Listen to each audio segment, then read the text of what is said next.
Bismillahirrahmanirrahim. Faslun fil ghasyi fil bai'i wa ghairihi. Pasal menerangkan tentang menipu dalam jual beli dan yang lainnya. Akhraja Muslimun, mencatatkan hadis Imam Muslim, an Abi Hurairah, dari sahabat Abu Hurairah radhiyallahu anhu, anna Rasulullah, bahwasanya Rasulullah sallallahu alaihi wasallam qala, telah bersabda, man hamala alaina silaha falaysa minna wa man ghasyana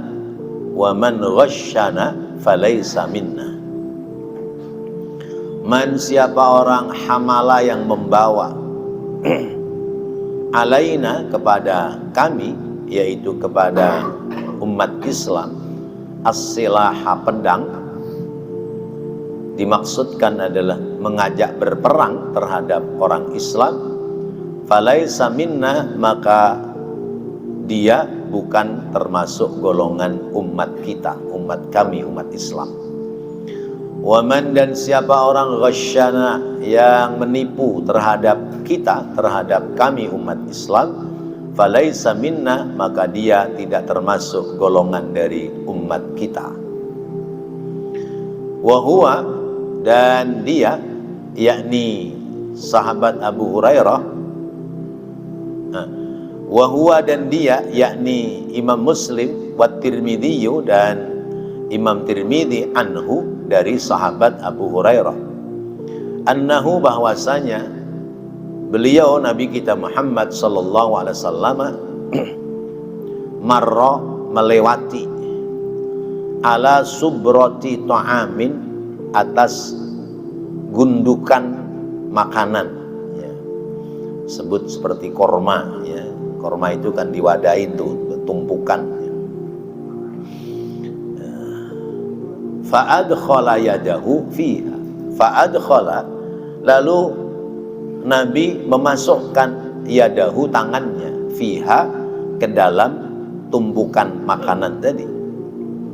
Fanalat, maka menempel, ya, terdapat asabi'ahu, pada jari jemarinya Nabi, balalan, ya, basah-basah.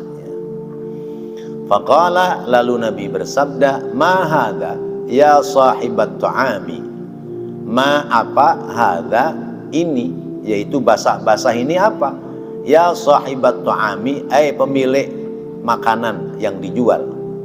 Qala, orang itu menjawab, asabahus sama'u, mengenai kepadanya langit, artinya kena air hujan, kecipratan air hujan, al-mataru, yakni hujan. Ya Rasulullah, wahai Rasulullah. Qala, Nabi bersabda, afala taj'alannahu, mengapa kamu tidak menjadikan dia, yang basah-basah itu, fauqat ta'ami, ya, di atas makanan. Kenapa kamu tidak menjadikan yang basah dari makanan itu ditaruh yang di atas? Hatta yarahun nasu, sehingga melihat kepadanya orang-orang, sehingga orang melihat bahwasanya makanan itu pada posisi basah. Man ghasyana falaysa minna, maka siapa orang yang menipu terhadap kita, dia tidak termasuk dalam golongan umat kita, yakni umat Nabi Muhammad sallallahu alaihi wasallam. Bapak-bapak, hadirin dan saudara-saudara, ini tentang menipu, ya. Kalau kemarin menimbun, ya. Nah, sekarang menipu. Jadi orang berdagang itu harus jujur. Enggak boleh ada unsur-unsur menipu. Pedagang yang jujur itu mendapatkan penghormatan di sisi Allah. Kata Rasulullah, at-tajiru as-saduqu al-aminu tahta dhillil arsh yaumal qiyamah. seorang pedagang, seorang pengusaha yang jujur, yang amanah, besok akan berada di bawah naungan arasy-Nya Allah saat ada di hari kiamat. Jadi pedagang harus jujur. Lawannya jujur, curang, ya. Curang, bohong, nipu. Berarti kalau orang dagang, orang usaha nggak jujur, curang, bohong, nipu, besok di hari kiamat tidak akan mendapatkan teduhan, tidak akan mendapatkan naungan pertolongan dari Allah Subhanahu wa Ta'ala. Sabda Nabi, siapa yang bawa pedang bukan golongan umat Islam. Siapa yang curang, menipu dalam jual beli, dia tidak termasuk golongan kita, golongan umat Islam. Ya. Bawa pedang sama bawa golok sama nggak? Sama. Cuman beda bentuknya aja ya. Ya. Tapi kalau bawa golok buat motong sapi kemarin bagaimana? Ya, siapa yang bawa golok tidak termasuk golongan umat Islam. Lah terus sapinya motongnya pakai apa? Ya berarti ya golok, ya pisau, ya sejenisnya benda tajam. Maka yang dimaksud orang yang membawa pedang adalah mengajak perang. Siapa yang mengajak perang terhadap umat Islam, dia tidak termasuk golongan umat Islam. Kalau dia masuk golongan umat Islam, maka tidak mungkin ngajak perang sama umat Islam. Mana mungkin jeruk minum jeruk. Tidaklah mungkin orang Islam memerangi orang Islam. Yang terjadi bagaimana? Orang Islam pada berantem nggak? Kalau di Indonesia itu berantemnya lewat medsos. Berantemnya lewat rekaman bahasa dan kata-kata, ya. Lewat media. Nah, betul Pak, lewat media. Ya, satu ngomong begini, kalau berani datang ke rumah gua anu. Ya. Yang satu, nggak usah ke rumah lu dah, tempat yang netral yuk, gini. Tapi cuman tantangan doang. Ya, alhamdulillah cuman tantangan doang. Coba kalau kejadian, iya berantem antara umat Islam, hancur kita umat Islam, iya. Karena kita mayoritas umat Islam. Itu di medsos yang begitu. Yang sini mubahalah, bahwa ini begini, yang sini mubahalah juga, yang ini begini. Sampai ada yang mubahalah pakai 100 Quran. 100 orang suruh geruputin dia pegang Quran semua, kan ada tuh yang begitu.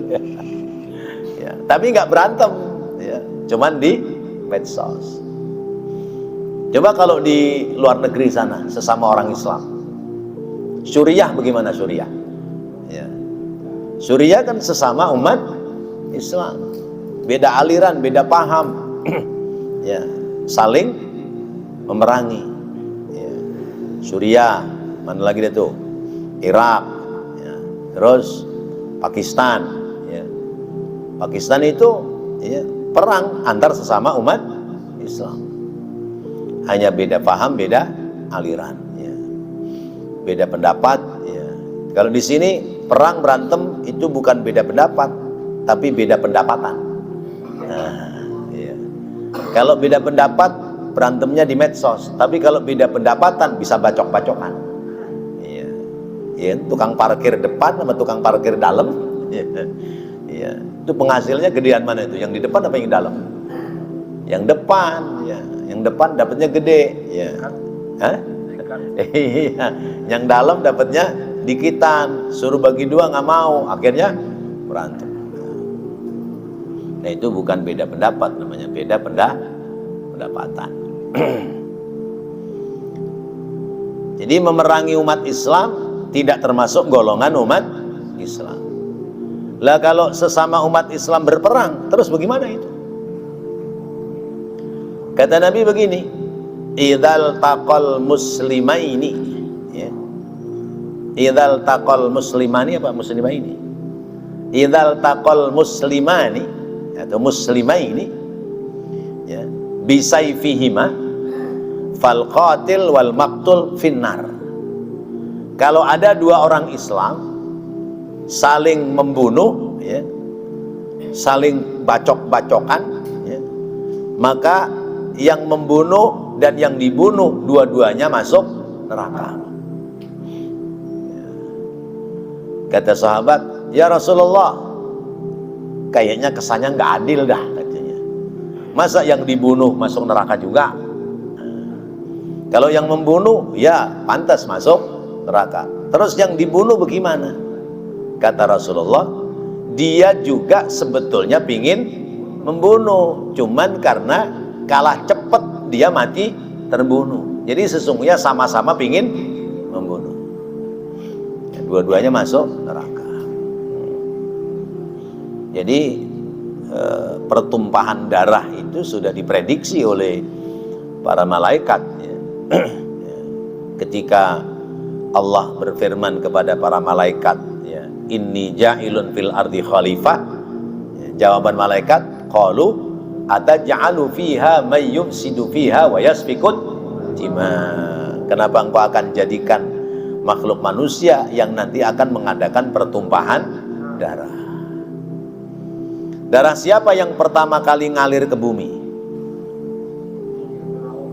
Habil. Padahal baru generasi pertama sudah terjadi pertumpahan darah. Berarti kan prediksi malaikat itu benar, ya. Tapi kan semua kuasa Allah. Jadi berperang atau saling membunuh itu nggak boleh. Kalau kita lihat orang Arab berantem, ya, itu cuman tantang-tantangan doang, ya. Tantang-tantangan doang, ya. Kalaupun tangannya udah ngangkat mau mukul, nggak bakalan mukul. Itu orang Arab, ya. Sekalipun dia yang bener, nggak bakal berani mukul. Palingnya tantang-tantangan, pelotot-pelototan aja, kenceng-kencengan omongan, ya. Kenapa? Karena yang menyakiti duluan, yang memukul duluan, kena pasal. Itu biar kata bener kena pasal. Itu. Kalau di Indonesia kan embat aja dah. Iya, embat aja. Dan yang antik lagi, kalau datang orang ketiga kemudian mengucapkan sallu ala Muhammad, salli ala Muhammad, udah baca selawat, dua-duanya salaman. Masya Allah. Makanya kan lucu berantemnya orang Arab sama orang Jawa. Orang Arab itu senengnya ngelus-elus jenggot orang. Jadi kalau orang ngelus jenggot itu memuliakan, ya. Nah, berantem sama orang Jawa. Orang Jawa tahu kelemahan orang Arab, dielus jenggotnya. Nggak taunya bukan dielus, ya. Dijambak, ya. Ditarik gitu. Kalah di orang Arab itu. Jadi kita tidak boleh perang dalam arti antar kelompok ataupun antar pribadi sesama umat Islam. Karena al-muslim akhul muslim. Orang Islam itu saudara sesama orang Islam. Yang kedua, siapa yang menipu dalam perdagangan, dalam jual beli, maka dia tidak termasuk dalam golongan umat Islam. Nah, trik-trik tipuan dalam jual beli zaman sekarang kan canggih luar biasa, ya. Bapak kadang beli semangka nggak? Beli semangka? Pernah beli semangka? Semangka itu logikanya ada bijinya apa enggak? Ada bijinya. Kalau semangka nggak ada bijinya, semangka tua apa muda? Ya kan, logikanya begitu kan. Semangka yang tidak ada bijinya berarti semangka muda. Tapi kenapa manis? Umpamanya ini, ya, ini kan namanya trik orang dagang, ya. Ya, ternyata sudah disuntik obat pemanis dan zat pewarna merah. Maka kalau semangka itu dibelah, ya, airnya nggak netes, terus kalau dipegang itu nggak nempel merah, berarti asli, merahnya bikinan Allah. Ya. Tapi kalau dibelah sudah nggak ada isinya, kesannya masih muda, ya, terus airnya ngerembes, lalu kalau ditempelin tisu warna merahnya nempel, oh berarti pakai zat pewarna, ya, itu misalnya begitu. Nah, ini kan namanya trik, ya. Berarti dia ghasyah, ya, telah melakukan tipuan. Itu kan banyak yang begitu, ya, model tipuan begitu, ya. Apalagi itu yang bisa dibuat tipuan seperti itu? Ayam. Jual ayam, ya, disuntik gemuk, disuntik air, ya, ya. Akhirnya tuh ayam kelihatannya gemuk-gemuk, nggak taunya dagingnya isinya air. Itu namanya ghasyah, ya. Ghasyaha yughasyihu, ghasyan. Sapi, ya, sapi gelondongan itu namanya, iya. Sapi sebelum dijual dikasih minum air banyak tuh, gemuk itu sapi, ya. Tapi isinya air. Atau daging sapinya disuntik, ya, diisi air supaya kemudian kelihatan fresh, lalu kemudian bobotnya menjadi lebih berat. Nah, ini berarti sudah menipu. Dan banyak, ya, banyak orang-orang yang menipu dalam jual beli, ya. Yang lalu-lalu ditemukan minyak goreng, ya, minyak goreng berapa liter itu? Ya, minyak goreng setengah liter ternyata nggak sampai setengah liter, ya, ya, cuman 1 liter, tapi ternyata cuman 800 mililiter, berarti minus 200 mililiter. Ini namanya tipuan. Sabun, ya, sabun itu sabun mandi misalnya, ya, itu dari keluaran pertama itu misalnya beratnya berapa gram gitu, ya. Nah, lalu kemudian supaya kelihatan besarnya tetap, ya, tapi bobotnya berkurang, ditempelin besi merek.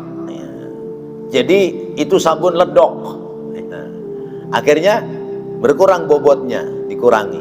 Nah, ini namanya menipu, ya. Ya. Tuh, sabun atau odol. Kalau zaman dulu odol itu wadahnya pakai apa namanya, aluminium, ya.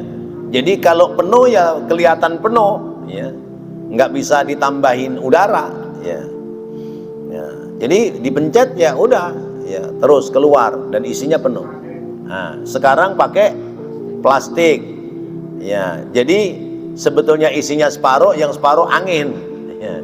Begitu dipencet, lama itu keluarnya odol tuh. Nah, ntar begitu keluar, dilepas, masuk lagi, berarti dalamnya ada angin. Nipu nggak tuh? Ya Allah, berarti ya banyak tertipu kita, ya. Apalagi dah tuh, ya, macam-macam dah, ya. Jual online, ya, jual online. Contohnya nggak sesuai dengan barangnya, itu juga menipu. Masya Allah. Jual beras, ya, contohnya yang bagus, ya, begitu dileterin, ya, yang jelek, ya. Atau misalnya contohnya yang atas itu yang berasnya panjang-panjang cakep, nggak taunya dalamnya menir, bukan beras, ya, anaknya beras. Nah, itu udah nipu, ya. Yang begitu. Atau tipuannya dalam timbangan, ya. Ya. Ketika ngeleterin beras, ya, ngeleterin beras tuh, leterannya tidak dicidukkan ke dalam wadah berasnya, sebab kalau dicidukkan itu padat, ya. Ya, leterannya ditaruh diangkat tuh berasnya pakai tangan, nganggerang-nganggerang. Nah itu kalau digedukin dikit aja turun dia. Nah, jadi padat. Nah itu juga sudah masuk tipuan. Ya Allah, jadi sudah banyak tipuan-tipuan ya. Nah, atau dagang buah ya, duku Palembang ya, contohnya doang ya. Iya, ini Pak, ini kalau nggak percaya ini cobain manis. Kita beli deh tuh 2 kilo 3 kilo, begitu sampai di rumah iya, berubah jadi asem bukan duku. Nah itu tipuan. Masya Allah. Yang seperti itu kata Rasulullah tidak termasuk golongan umat Nabi Muhammad sallallahu alaihi wasallam. Dia nggak takut kalau besok di akhirat nggak diakui sebagai umat Nabi Muhammad. Tapi kalau dia itu orang Islam, mengerti hukum dagang jual beli, nggak berani. Satu, menipu itu dosa ya. Memanipulasi dagangan itu ada dosa. Apalagi mengurangi timbangannya, mengurangi volumenya.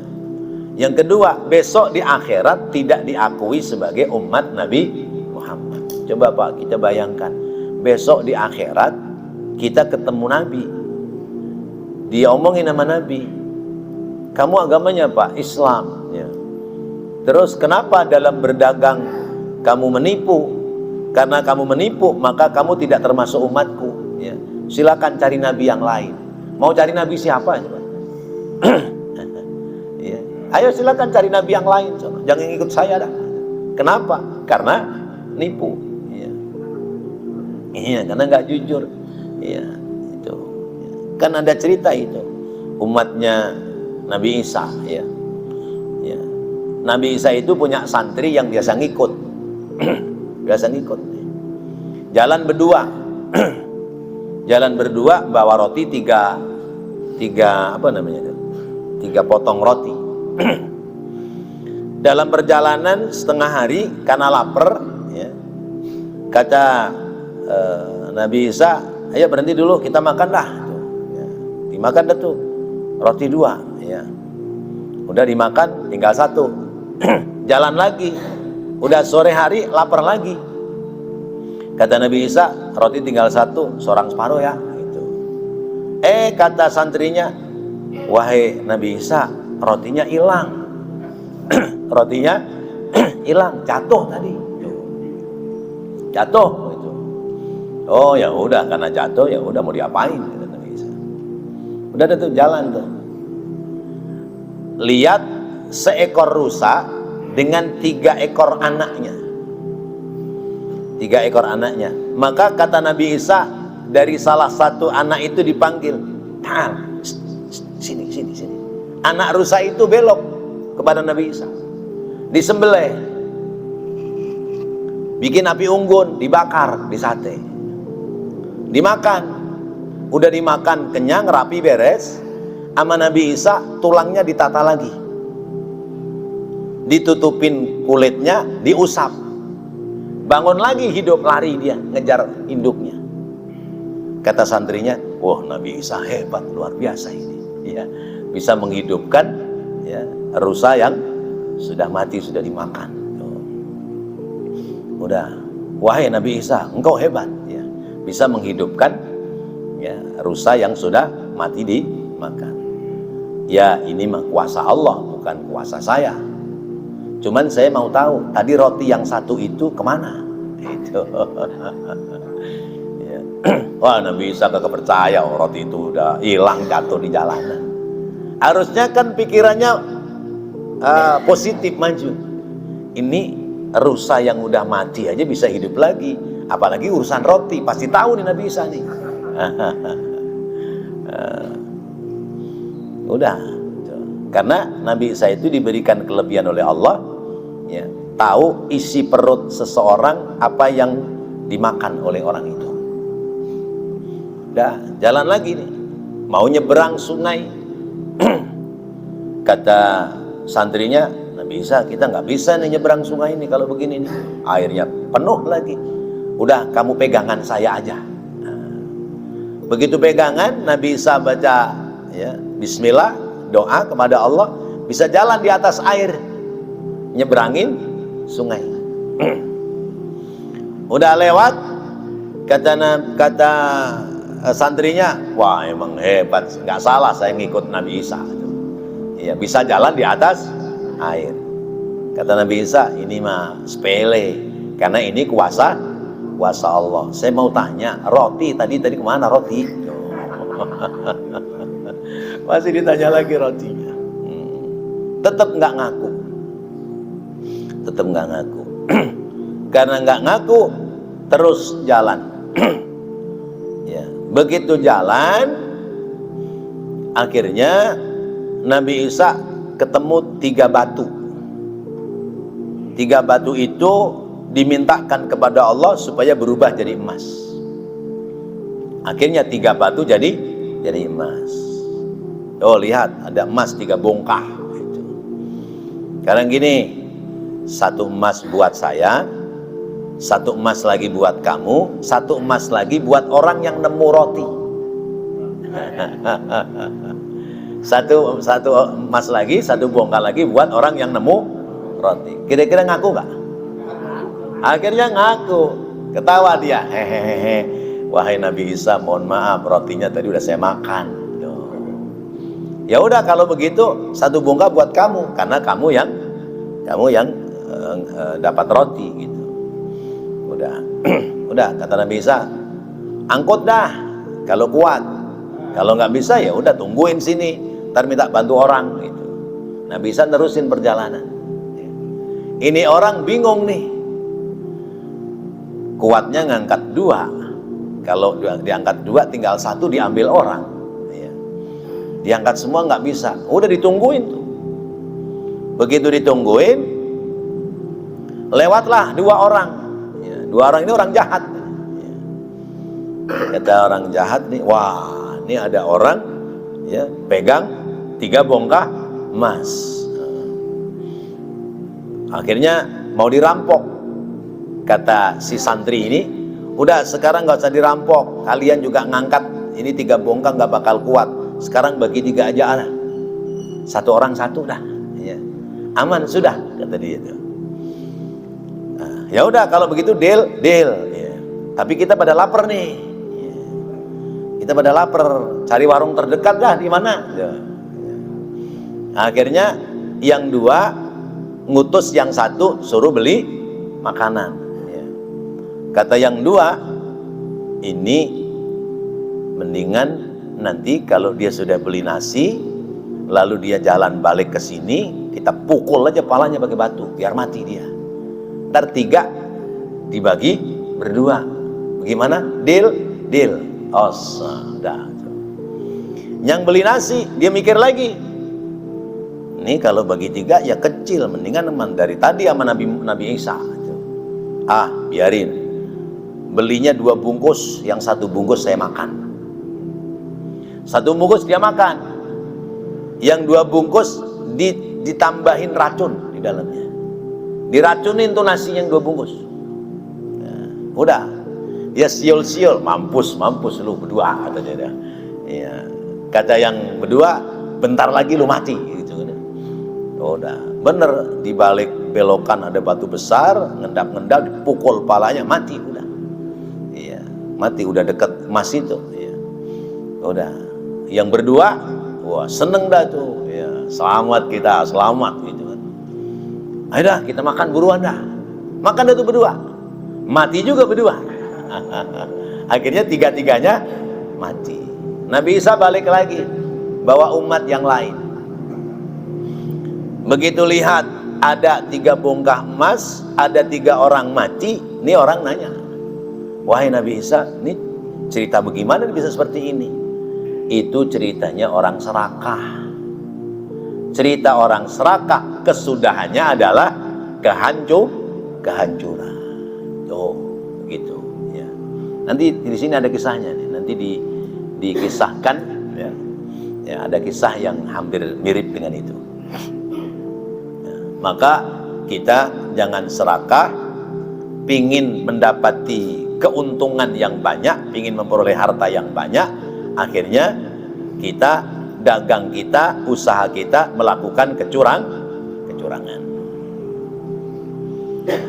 Pada hadis yang kedua, di Arab itu ya nggak usah di Arab lah, di Tanah Abang aja tuh ada banyak dagang korma itu ya. Di dekat Al-Makmur itu kan berderet tuh. Itu kan gundukan korma. Nah, yang di atas pasti bagus-bagus nih. Ya, kering, cakep. Korma itu kan yang cakep yang kering. Ya. Makanya korma kalau ditaruh di kulkas itu jamuran. Ya. Korma itu naruhnya harusnya di tempat yang panas. Malah makin panas, makin kena panas, kering makin bagus. Ya, cakep nih korma nih. Nah, Rasulullah memasukkan tangannya, ya, mungkin beberapa jari dimasukkan ke dalam orang dagang korma. Begitu jarinya diangkat, jarinya basah. Dipanggil itu orang, sahibut ta'am, bang yang dagang, sini nih. Ini basah-basah apaan ini? Atasnya kering, bawahnya basah. Kecipratan air hujan ya Rasulullah, tadi kan hujan gitu. Ya, padahal alasan doang itu. Alasannya kecipratan air hujan. Ya. Nah, tapi ini yang atas kenapa kering gitu kan? Mungkin batin dia, kalau nggak begitu ya kagak laku dagangan gua. Mungkin gitu kali ya. Ya. Kalau nggak begitu ya nggak laku dagangan saya. Nah, kata Rasulullah, kalau memang dalamnya basah, ya, kenapa yang basah itu tidak kamu tongolin, tidak kamu tunjukkan juga, supaya pembeli tahu bahwa kondisi realnya ini dagangan seperti ini, sehingga tidak merasa tertipu. Hatta yaragun nasu man ghashana falaysa minna, sehingga orang itu tahu bahwa ya kondisi dagangan yang sesungguhnya adalah seperti itu, ada basah-basahnya. Maka kemudian Rasulullah menyampaikan, siapa yang menipu dalam jual beli maka tidak termasuk golongan dari umat Islam. Masya Allah. Berarti zaman Rasulullah sudah ada terjadi begitu. Zaman sekarang, nah itu tadi duku tadi. Duku ya, duku asem taruh di dalam, ya, yang atas yang manis-manis, atau yang dalam tuh yang kecil-kecil, yang gede-gede di luar, ya kan dari jauh kan, duku gede-gede no gitu, ya.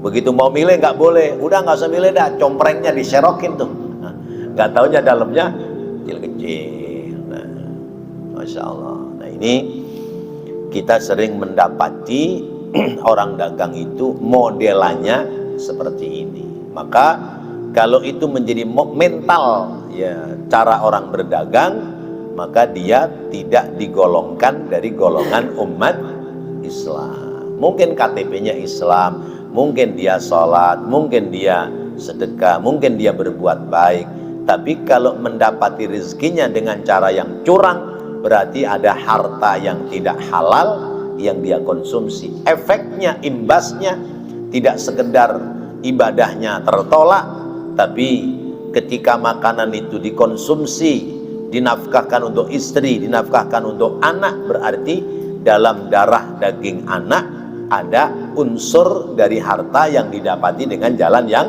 haram. Ya. Misalnya buahnya masih muda, apa namanya itu supaya masak? Apa itu? Buah masih muda. Buah masih muda. Buah macam ini. Dikarbit. Ya. Nah, kalau memang buah muda dikarbit, ya ngomong terus terang, ini sesungguhnya mangga itu metik masih muda, atau metik masih kondisi belum tua betul, ya. Tapi kemudian kami karbit, kami matangkan gitu. Ya, jadi harus disampaikan bahwa mangga ini khusus mangga bagi perempuan yang sedang hamil muda, gitu, atau buat rujak ya, yang lagi ngidam gitu. Tapi ada nggak yang dagang begitu? Artinya ngomong begitu, Kagak. Nggak laku. Nggak jadi Iya. Udah pilih. Contohnya yang manis bener kan? Udah dibukain tuh, suruh nyobain, manis gitu. Begitu bawa pulang dikupas, merem semua makannya ya. Nah itu berarti masuk pada kategori menipu. Iya. Ya gimana Bang Zal? Ustaz, yang contoh tadi yang tentang minyak goreng. Jadi kan kalau barang atau dagangan yang kemasan, artinya kan ini kesalahan bukan dari si penjual, artinya kan dari rantai yang lebih atasnya yang membuat. Iya. Nah, bagaimana bagi si penjual ini menyikapinya dengan baik karena pembeli kan taunya ini barang dari dia. Iya. Nah, ini kan yang sering terjadi penjual yang disalahkan gitu. Jadi kalau barang itu kemasan pabrik sudah sampai kepada pengecer, maka pengecer itu bukan menipu tapi masuk dalam golongan tertipu. Yang menipu berarti pabriknya, perusahaannya. Nah pabrik perusahaan itu kan pakai alat mesin. Mesin itu kan sudah disetel. Kalau 1 liter ya udah pasti tuangannya 1 liter berhenti. Nah kenapa menjadi cuman berapa mili tadi? Ya, 800 mililiter kurang 200 mililiter. Ini kan pasti tangan-tangan dari karyawannya. Lah tangan karyawan itu pasti ada yang nyuruh. Yang nyuruh siapa? Manajernya disuruh siapa? Bosnya. Nah bosnya yang harus bertanggung jawab. Nah kita sebagai pengecer bagaimana? Sebagai pengecer kalau sudah terlanjur dibeli, ya kan ini kan pasti harganya lebih murah dari yang lain karena volumenya lebih sedikit. Ya sampaikan nih, mohon maaf nih saya belanja sudah seperti ini apakah bener 1 liter atau kurang? Ya yang pasti harganya segini ya saya jual segini. Ya kalau misalnya kamu mencoba mengukur lalu kemudian ukurannya ternyata kurang, ya besok-besok saya nggak mau dagang lagi, saya nggak mau belanja ini lagi. Ya, itu caranya begitu. Jadi membuat kapok dari sang penipu adalah rame-rame tidak belanja lagi. Nah sekarang rame-ramenya lewat medsos. Karena apa? Apa itu? Kalau tidak no viral, no justice. Ya, ada istilah gitu ya sekarang ya. Nggak viral, nggak ditindaklanjuti gitu. Jadi solusinya adalah kalau sudah tahu, ya pengecer jangan belanja lagi. Bila perlu yang sudah ada dikembalikan ke distributor. Distributor biar kembalikan lagi ke pabriknya. Ya, karena tidak sesuai dengan ukuran volumenya. Tapi kalau kemudian pengecer merasa enjoy karena diuntungkan, maka berarti dia masuk pada golongan menipu, bukan tertipu. Karena dia diuntungkan, dia sudah tahu, tapi dia diem-diem aja. Nah itu namanya dia masuk golongan penipu. Demikian Bang Izal. Ya. Ada lagi? Ya.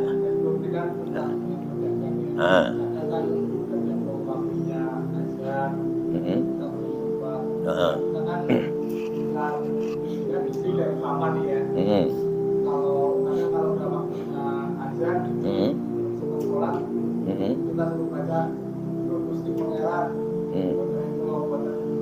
baik Jawa tapi bukannya mau meninggalin sholat. Saya sampai sholat kesana kita. Terus kalau subuh, meninggalin kalau kakek kan capek orang sholat subuh. Buat ninggalin katanya udah setan apa? Saya bisa subuh, nggak bisa subuh, kesana didengar terus. Kalau telat foto gitu gimana? Itu kalimat pahamnya orang Jabariyah. Iya. Iya, paham Jabariyah itu baik buruk itu semua dari Allah. Padahal kata Allah, "Maka min hasanatin faminallah wa maka min sayyi'atin famin nafsik." Kalau yang datang kepadamu kebaikan, maka itu datangnya dari Allah. Tapi kalau datangnya kepadamu keburukan, maka itu datangnya dari kelemahan diri kamu sendiri. Kalau kita ngomong, ya Allah saya bisa sholat subuh di tepat waktunya atau saya telat subuh, itu kan atas kehendak-Mu ya Allah. Nanti lama-lama, ya Allah saya malam ini berbuat zina, kan pasti kehendak-Mu juga ya Allah, akan repot. Nah itu, maka pemikiran seperti itu harus dirubah. Dirubah. Jadi bagaimana merubahnya? Bahwa Allah itu berkehendak untuk hambanya selalu yang terbaik. Maka ketika sampainya kepada yang tidak baik, berarti bukan kehendak Allah, tapi ikhtiar kita yang tidak maksimal. Jangan, emang Allah udah menghendaki subuh saya kesiangan, buktinya saya pasang alarm aja pakai nggak denger. Ya, alarm bukan nggak denger, udah bunyi dimatiin, tidur lagi, ya kelewat. Nah, berarti jangan kita menggunakan pasal itu, jangan menggunakan bahasa itu. Memang baik buruk itu ya, biidznillah ya. Baik buruk itu atas seizin Allah, tapi bukan kehendak Allah. Ada orang disantet, mati karena santet, itu matinya karena santet atas seizin Allah. Begitu, bukan kehendak Allah orang itu mati santet ya. Orang ini bisa melaksanakan ibadah dengan baik ya, atas seizin Allah. Kebaikan yang dia lakukan itu kan karena semangatnya dia, upaya maksimalnya dia. Tapi kalau memang upaya maksimal sudah dikerjakan tapi hasilnya tidak maksimal, nah itu tawakal ya. Tawakal itu menyerahkan kepada Allah sebagai bentuk pengakuan kelemahan kita dalam ikhtiar. Tapi jangan sampai ketika kita sampai pada titik keburukan, lalu memang kehendak Allah begini, mau diapain lagi. Itu kan sesudah terjadi ya. Kita ngomong begitu kan begitu bangun jam 6, ya Allah belum sholat subuh ini, memang semua udah takdirnya Allah, saya subuh kesiangan. Jangan nyalain Allah ya. Nyalain kita, ngapa tidurnya malam-malam ya. Ngapa tadi pakai nonton bola jam 2 jam 3, giliran nonton bola ya jam 2 jam 3, itu dari jam 1 udah ngopi supaya nggak tidur ya. Giliran subuh lewat. Nah, berarti itu atas kelemahan dari diri kita. Demikian. Wallahu a'lam bishawab. Mudah-mudahan ilmu yang kita bahas ini menjadi tambahan pengetahuan buat kita, khususnya dalam hal tipu-tipu dalam perdagangan. Kita harus berhati-hati sehingga kita dalam memperoleh rezeki lewat usaha dagang mendapatkan berkah dari Allah subhanahu wa ta'ala. Rabbana taqabbal minna innaka antas sami'ul alim wa tub alaina innaka antat tawwabur rahim. Rabbighfir warham wa anta khairur rahimin. Wa sallallahu ala sayyidina Muhammadin wa ala alihi wa sahbihi wa sallam. Walhamdulillahi rabbil alamin. Wassalamu alaikum warahmatullahi wabarakatuh.